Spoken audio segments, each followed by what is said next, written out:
Yemen में लंबे समय से चल रहे संघर्ष को विराम देने की दिशा में 8 मई को एक अहम मोड़ आया जब अमेरिका और अंसार अल्लाह के बीच संघर्ष विराम समझौता हुआ। इस सीज़फायर के महज कुछ दिनों बाद अमेरिकी राष्ट्रपति डोनाल्ड ट्रंप ने 13 से 16 मई तक मध्य पूर्व का दौरा तय किया है। इस दौरे में वे सऊदी अरब, कतर और संयुक्त अरब अमीरात जाएंगे, लेकिन हैरानी की बात यह है कि वे इजरायल नहीं जाएंगे। ये फैसला पहले से ही कई राजनीतिक अटकलों को जन्म दे चुका है।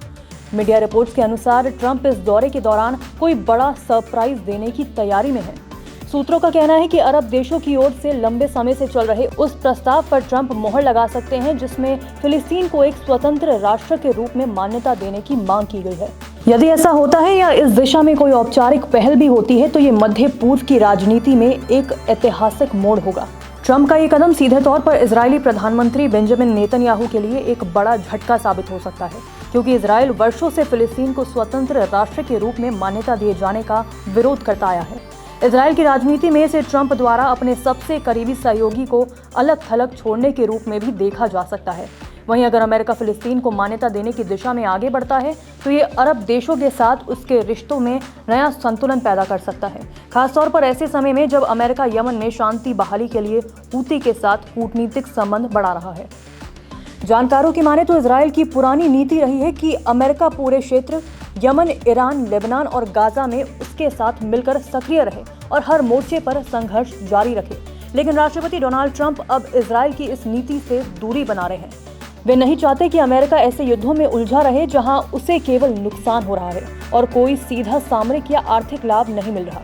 पिछले 2 महीनों में अमेरिका ने इजरायल के दबाव में यमन में कई बड़े सैन्य हमले किए, लेकिन अंसारुल्लाह की ताकत और जवाबी कार्रवाई ने अमेरिका को भी झकझोर कर रख दिया।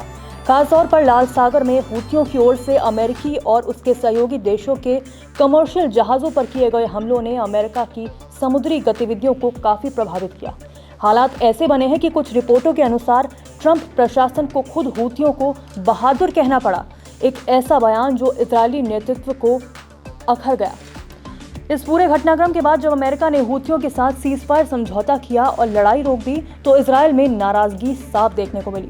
यमन में अमेरिका की कथित पीछे हटने की नीति को लेकर इजरायल अब खुद बड़े हमलों की धमकी दे रहा है। इसकी बड़ी वजह यह है कि अंसारुल्लाह ने अमेरिका से युद्ध रोकने का समझौता तो कर लिया, लेकिन उन्होंने साफ कर दिया है कि इजरायल को तब तक नहीं बख्शा जाएगा जब तक वे गाजा में हमले बंद नहीं कर देता। इस खुले ऐलान के बाद इजरायल को ये डर सता रहा है कि अगर अमेरिका अब यमन में उसके साथ खड़ा नहीं होता तो वे अंसारुल्लाह से अकेले ही निपटने को मजबूर हो जाएगा, वो भी तब जब रेड सी में उसके नौसैनिक गतिविधियां पहले से ही चुनौती में हैं। गौर करने वाली बात यह है कि इससे पहले 7 मई को अमेरिका और हौसी प्रतिनिधियों के बीच ओमान में सीज़फायर समझौता हो रहा था। उसी दौरान इजरायल ने यमन की राजधानी सना के इंटरनेशनल एयरपोर्ट पर एयर स्ट्राइक कर दी, जिससे एयरपोर्ट पूरी तरह तबाह हो गया। यह हमला हूतियों को उकसाने वाला कदम साबित हुआ। इसके बाद हौसियों की ओर से जवाबी चेतावनी भी आई। उन्होंने सोशल मीडिया पर लिखा, Ben Gurion airport is no longer safe for all flights, यानी इजरायल का मुख्य हवाई अड्डा अब उड़ानों के लिए सुरक्षित नहीं है। इस बार सबसे अहम मोड़ यह है कि अमेरिका इस संघर्ष में इजरायल के साथ कंधे से कंधा मिलाकर खड़ा नहीं है। जानकारों का मानना है कि अगर अमेरिका इस बार इजरायल की सैन्य मदद के लिए सामने नहीं आया तो ये इजरायल की सामरिक क्षमता पर भारी असर डालेगा।